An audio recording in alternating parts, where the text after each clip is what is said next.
Have you ever called an Uber?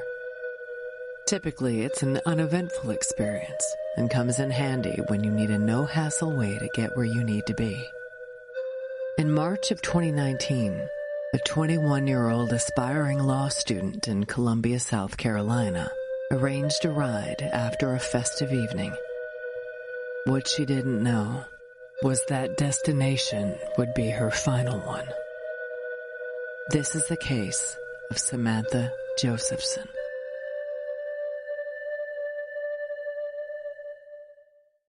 Hi, everyone, and welcome to episode 10 of Crime Cave. I'm Christy, and ever since I heard about this case, I definitely think about it every time I use a rideshare app. So, let's get to know this very dynamic young woman, Samantha Josephson.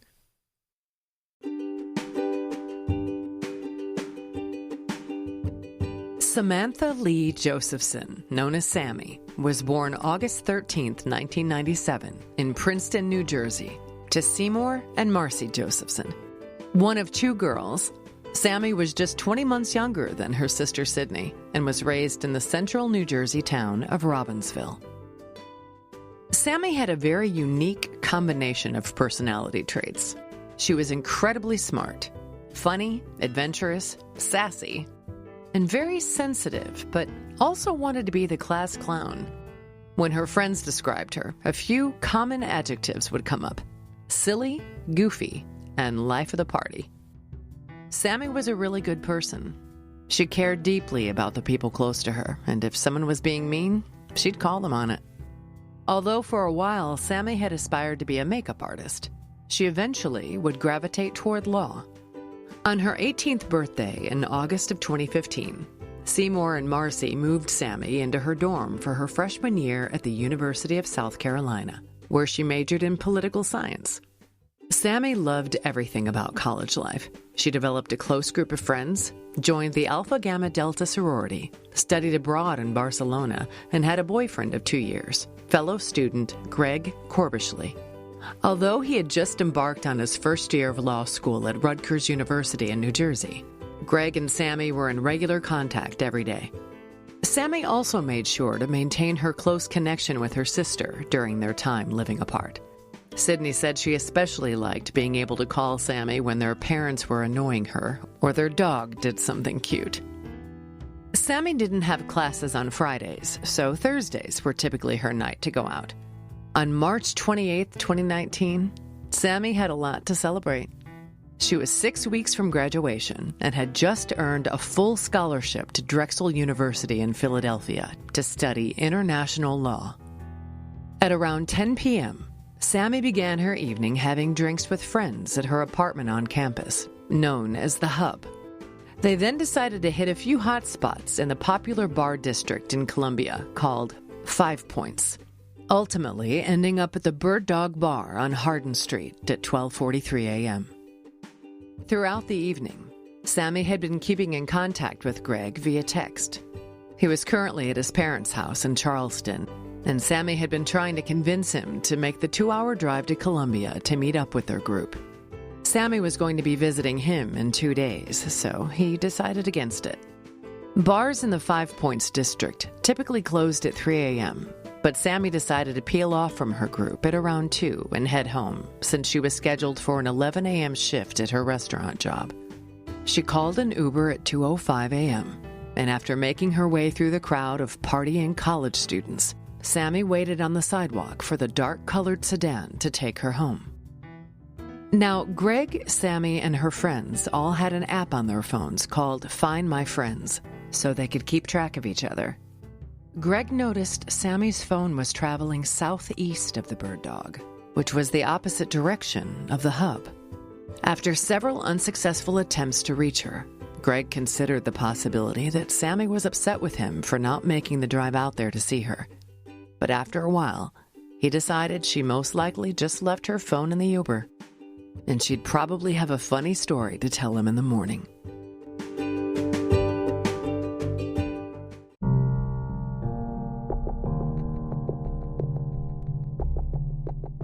By 11 a.m. on Friday, March 29th, Sammy's roommates noticed her work shoes were still by the door. They checked her room and discovered her bed hadn't been slept in. They tried calling her, but her phone repeatedly went to voicemail. Since they knew it was incredibly unlikely that Sammy had just gone off with someone, they called 911 to report her missing, then got in contact with Greg to fill him in. He immediately began the trek down to Columbia to help search and made a call to Sammy's mom, Marcy, while he was en route. Within the hour, Sammy's parents had packed a bag, instructed Sydney to come home to look after their dog, and began their 12-hour drive to Columbia. It should be noted that the efforts Sammy's friends made to find her were pretty impressive. They were able to get into her computer and see that her Uber ride had actually been canceled by the driver due to her not being at the pickup location. They also went back to the bird dog and asked management to allow them to see surveillance video from the night before. Footage from numerous angles in and around the bird dog very clearly showed Sammy in her bright orange blouse. Since her ride was canceled, they expected to see her start walking towards the direction of the hub, or perhaps meet up with a friend. But as the group watched intently, there was a moment in the video that left them stunned. As Sammy waited at the rideshare area, a black sedan pulled up. Sammy got in the back seat, and the car sped off in the wrong direction. If that wasn't her Uber, who was it? Greg updated Columbia police on their findings, and they put out a bolo for a 2017 black Chevy Impala. Meanwhile, Sammy's parents still had another hellish 10 hours on their journey to South Carolina. Investigators were in frequent phone contact with them on the road and asked them to obtain access to Sammy's bank records. Her card was used at 2 different ATMs in 2 different cities within a couple of hours of her disappearance. Surveillance footage at both locations showed the same individual. Tall, thin, likely male, going to great lengths to conceal his identity, with a bandana over his face, sunglasses in the middle of the night, and a hoodie over his head, with long white drawstrings pulled tight around his face. News of Sammy's disappearance from the Five Points area circulated across social media and TV news outlets, prompting panic among the USC campus as well as a widespread search. But at 2 p.m. that afternoon, 65 miles southeast in the rural town of New Zion, 2 men out turkey hunting made a horrendous discovery.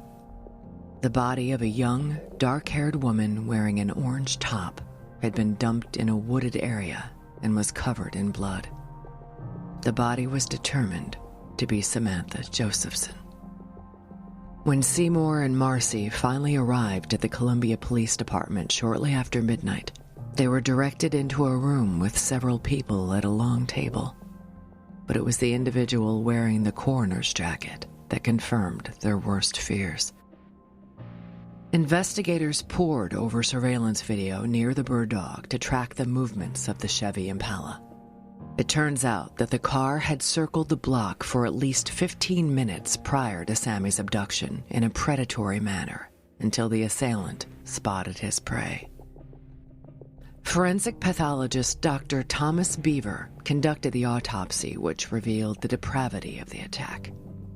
Sammy had been stabbed 120 times, along with standalone stab wounds throughout her entire body, including her lungs, foot, legs, abdomen, and clean through her hand as she tried to shield herself.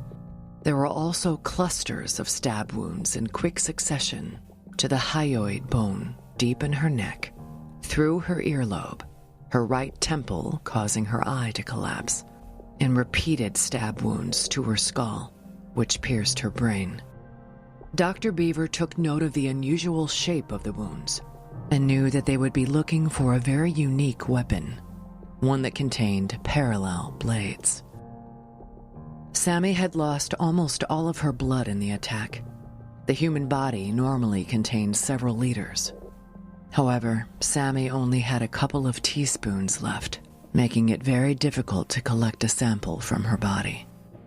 All patrol units in the area were instructed to stop every black Chevy Impala they encountered, and canine handler Jeffrey Kraft was ready.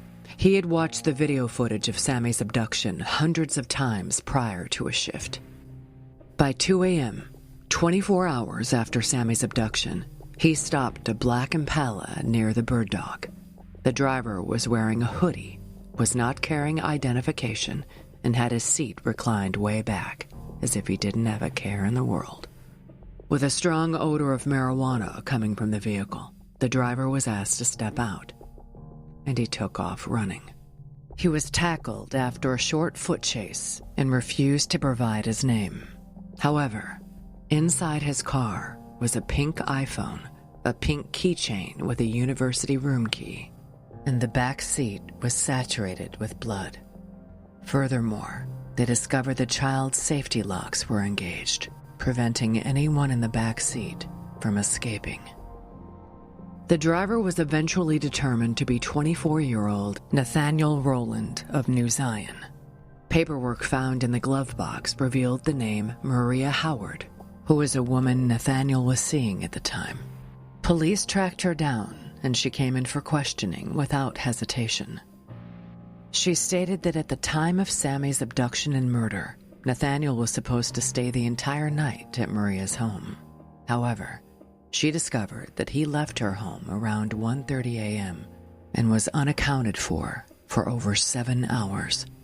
In fact, he was late to pick her up the following morning to drive her to work at McDonald's. Maria noticed an intense smell of bleach throughout his car and a sheet draped over the back seat with blood visibly seeping through.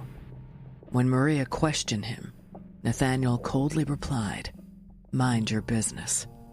Later that day, Maria witnessed him continue to scour his car with bleach and make several trips back and forth to her garbage can, carrying bloody towels and finally wiping down a menacing-looking multi-tool with parallel blades, covered in blood. She said she was too scared to go to the police because she had a small child at home. Nathaniel Rowland was charged with kidnapping, murder, and possession of a weapon in commission of a murder. The trial began July 20th of 2021. The defense claimed that Nathaniel was out partying the night in question and that someone borrowed his car when he fell asleep, murdered Samantha, and dropped his car back off to him. 0 witnesses were called on his behalf, and Nathaniel did not testify. Now, the trauma inflicted on Sammy's family during the trial cannot be overstated.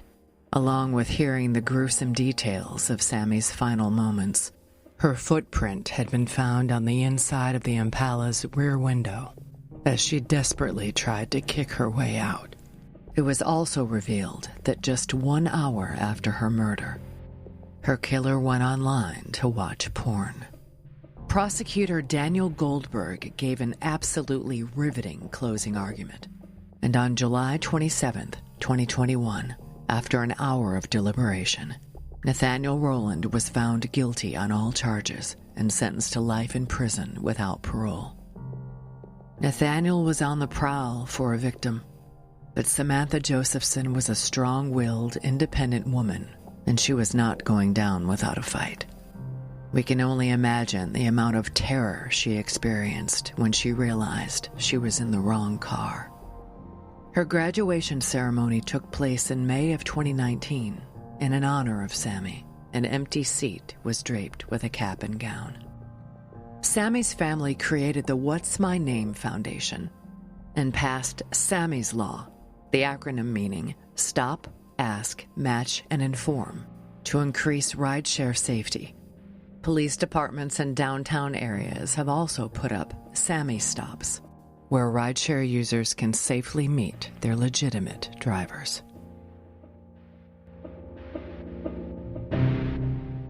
Hey everybody, it's Ray the Roadie. And this is Hollywood Mike With the Rock and Roll Chicago podcast, coming to you from the Illinois Rock and Roll Museum on Route 66 in Joliet, Illinois. where once a week we are interviewing local musicians and singer-songwriters, and the podcast itself covers a wide range of topics, including but not limited to, the history of rock and roll in Chicago, the current state of the scene, and the challenges and opportunities facing musicians today.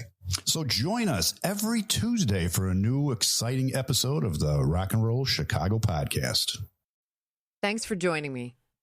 This episode of Crime Cave has been brought to you by Fortress Defense Consultants, providing security consulting for educational institutions, corporate facilities, and houses of worship, as well as pepper spray, situational awareness, and defensive firearms training for police and private citizens. Find Fortress on the web at fortressdefense.com. Contact Fortress directly at 708-522-8060 or email them at info@fortressdefense.com. Avoid being the subject of a future episode of Crime Cave. Train with Fortress today. Until next time.